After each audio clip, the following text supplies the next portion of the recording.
Hello and Assalamu alaikum. I am Parvez Khan. I am an assistant professor in the Department of Journalism and Mass Communication, Kohat University of Science and Technology. The subject is National and International Affairs. Is our lecture number 16, which is Pakistan and Nuclear Program Implications in South Asian Politics. First, let's discuss the objectives of this session. That students will be able to understand Pakistan's nuclear development in the context of South Asian politics. Students will be able to understand how Pakistan develops its nuclear program over the years in the face of rising hostility from its neighbor. And students will be able to consider modern threats it poses in terms of warfare and to consider alternate measures, whether civilian nuclear technology can be used and what can be the future ahead. So let's talk about Pakistan's nuclear program right from the start. That Pakistan in 1970s embarked upon the uranium enrichment route to acquire a nuclear weapons capability. It's very important, the 1970s phase for Pakistan. And then obviously in Pakistan conducted nuclear test in 1998. Shortly after nuclear test, it declared itself as a nuclear weapon state. And then we can see that Pakistan currently possesses a growing nuclear arsenal and remain outside both the Treaty on the Non-Proliferation of Nuclear Weapons (NPT) and the Comprehensive Nuclear Test Ban Treaty, which is the CTBT. So this is a bit about Pakistan's nuclear program in short, but we have to go into historical context to understand this more. Pakistan has always said that the nuclear program is about the defense. It's not aggressive, it's for their defense purposes, and that's why Pakistan asserts that the origin of its nuclear weapon program lies in its adversarial relationship with India.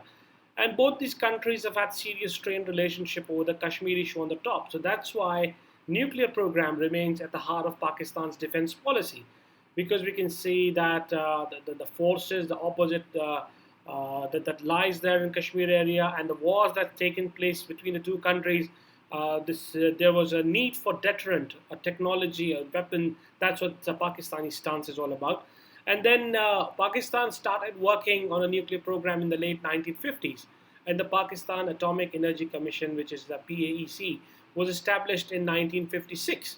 And we've often heard the famous statement of Zulfikar Ali Bhutto that we will eat grass, but we will build a nuclear bomb. And that's why in May 1974, when Indian nuclear tests prompted Pakistan to speed up their nuclear program. So it was in the 1970s that Pakistan looked forward to that. And initially, when all this started, Canada provided a 137 megawatt heavy duty water nuclear reactor known as the Canada Deuterium Uranium CANDU, which is the reactor was installed at Karachi nuclear power plant Kanoop and was soon producing weapons grade plutonium. And France also agreed to supply the Chashma plutonium plant as well, and they were supporting it initially. But then the international community cracked down on the proliferation of nuclear materials. After India's first nuclear test in 1974, that is when the international support was withdrawn, and there were some concerns for both India and Pakistan that the civilian technology might be used in the weapons, and that can be dangerous. So even Canada withdrew its support later on in 1976, and France never completed the Chashma plant in Pakistan. So it just seemed that the plutonium bomb in Pakistan suddenly seemed like a distant reality. And that's the situation that we always see that although there was initial support, but then it couldn't happen. But still, Pakistan was determined, and the development took place in 1970s, which is why around 1975, Abdul Qadir Khan, who was working as a big name in Pakistan's nuclear history, he came from Netherlands and returned to Pakistan to develop a uranium enrichment program. And that is when Zulfikar Ali Bhutto, who was the prime minister back then, was keenly interested in Pakistan's development of nuclear bomb to protect itself from the Indian aggression. That's what the Pakistani stance was in those days. And Qadir Khan brought centrifuge designs and business contacts with him to Pakistan, and he used various tactics. And also, he helped in evading the international export controls and helped Pakistan to acquire the necessary equipments in 1970s when there was a lot of scrutiny about Pakistan's growing program.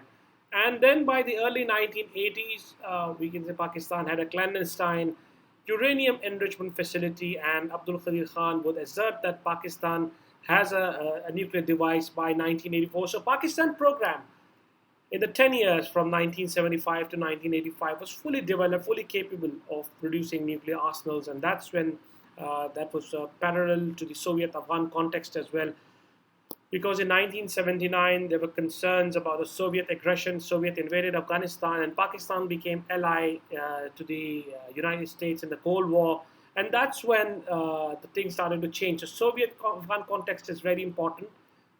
Pakistan, while supporting United States in their fight against Soviet empire, proved beneficial in terms of nuclear program for Pakistan. And Ronald Reagan, the American president, dispersed rumors that Pakistan was building a nuclear bomb.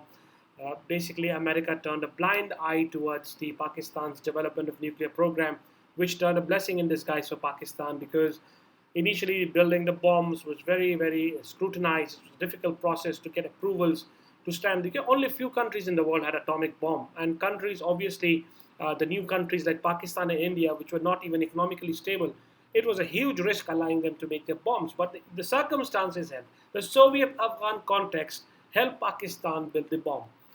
And even Ziaul Haq, the president at the time, despite we've seen several interviews where he's denying that no, we are not making any bomb. There is only work for civilian nuclear technology, and that's it. But here comes another player in the context that Pakistan cannot ignore the Chinese support, because Pakistan also received assistance from other states, especially particularly China. China's support was instrument.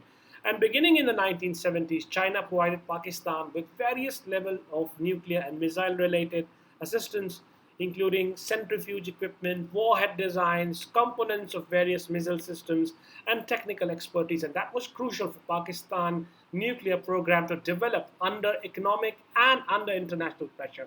We must not forget that these were testing times of Pakistan, the 1970s, particularly with the war in India, the war with India in 1971, which was economically, which proved very disastrous for Pakistan. There was huge economic crisis. In those circumstances, Pakistan developing a nuclear program and also the international pressure, I think that's where China proved beneficial for Pakistan.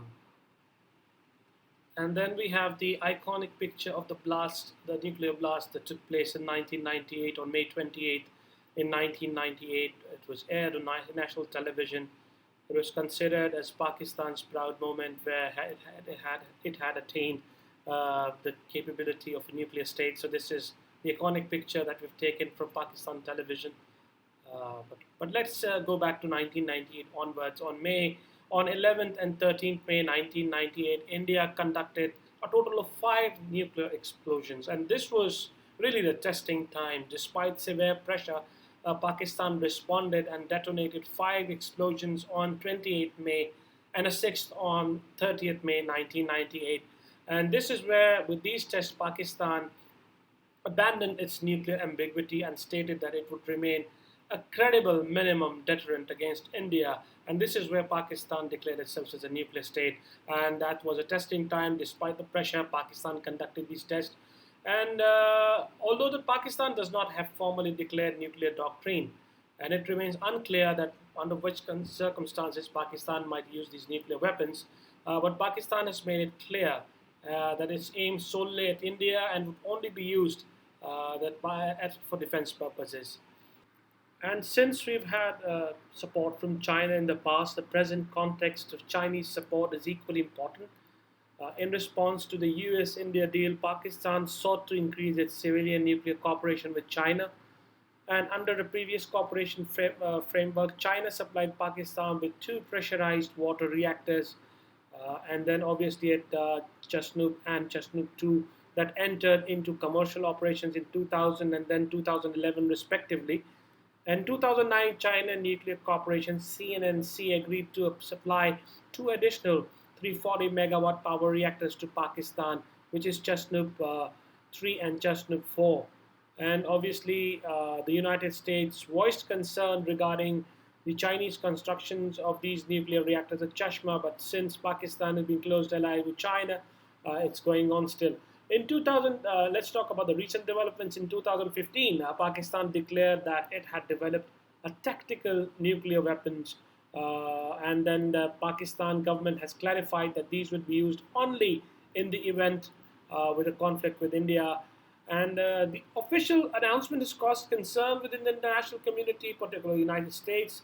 The weapons, the small size, have ignited concern of the possible destabilizing effects in the potential conflict with India. But as of the 2016 Nuclear Threat Initiative estimates that the Pakistan arsenals at 100 and 122 warheads, but with materials of more than 200, and that raised the international concerns. That some of the concerns are proliferation, that the nuclear technology may spread and go into wrong hands with the wrong countries, with the non-allied countries, that can be destabilizing for the region, and that can cause a huge regional security risk, particularly if there's a war between India and Pakistan. What will be the devastating effects? So that's some of the international concern. And then it's obviously militancy. Can the bomb fall in the hands of wrong groups, or militancy? Can militancy obviously override the security concerns that are there? But these are some serious concerns, particularly if it can fall in the wrong hands.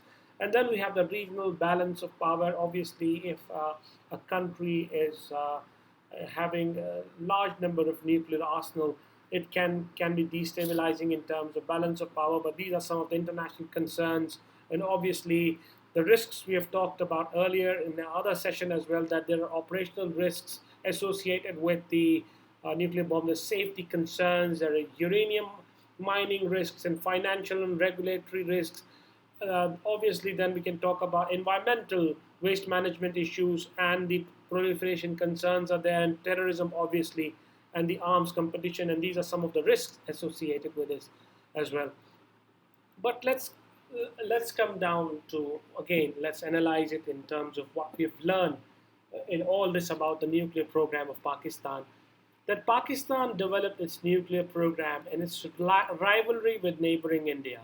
It happened because both countries, and particularly Pakistan, was concerned about its safety, and that's when its program escalated in 1970. Efforts were done and covertly, and then later on, well, Pakistan declared itself as a nuclear state. And obviously, it's important that the historical context be understood how we developed, despite the initial concerns and the international pressures. Pakistan uh, did come up with nuclear technology. It started in late 50s, but it gained pace in 1970s, and Pakistan managed to build bomb despite huge international pressures. And then we obviously have some questions as to how do you see Pakistan in the context of nuclear programs when you compare it to the others, and how important it is. And obviously, do you think that the nuclear technology serves as a deterrent? Do you think that this weapon can stop wars? And obviously, since the countries that have emerged as nuclear powers, there have been no physical wars, because in some cases it's believed that nuclear can be served as deterrent. But what is your personal opinion about it? And obviously, do you think that civilian nuclear technology is more important than the weapon itself? Do you think it can be the uninterrupted power supply? And particularly when we talk about the economic crisis and the current pressures that the world is going through, how much important it is to talk about new technologies, renewable energies, and particularly when we know that there are some issues that concerns fossil fuels, renewable energy sources, environmental hazards. Can Pakistan manage to develop its civilian nuclear technology that can address economic concerns, that can address economic crisis, that can address energy crisis in terms of development industries? So there is a lot to look into nuclear technology. It's not just the bomb that we're concerned about. It can also be used as civilian nuclear technology. And obviously, there's no doubt that the bomb has proved as deterrent. There has been no physical war since both countries developed these proper nuclear bombs. And obviously, there have been short skirmishes and fights between the two countries, but obviously, it cannot be called a war. And then we can say that these wars, in particular, does nuclear serve its purpose? But obviously, since Pakistan has economic concerns, Pakistan has a lot of concerns regarding its energy sector. So, do you think that today we need civilian nuclear technology more than ever? And do you think that we need international support? Because if the weapons can be allowed, and so should the civilian nuclear technology be allowed as well, and that can serve the purpose, that can help re-establish industries and the energy crisis and different kinds of crises that we're facing. So these are some of the questions that you can think about, discuss in detail, and obviously we have the references that we've used, and this is a detailed session on Pakistan's nuclear program. But obviously, to summarize once again, it all started in 1950s, late 1950s, when Pakistan was concerned about its safety. The program developed later on in 1970s, and then since then, Pakistan has constantly been investing in this sector, and Pakistan finally achieved it in 1998. And that's when Pakistan is considered one of the countries, the only Muslim country with nuclear bomb or nuclear technology that Pakistan can say.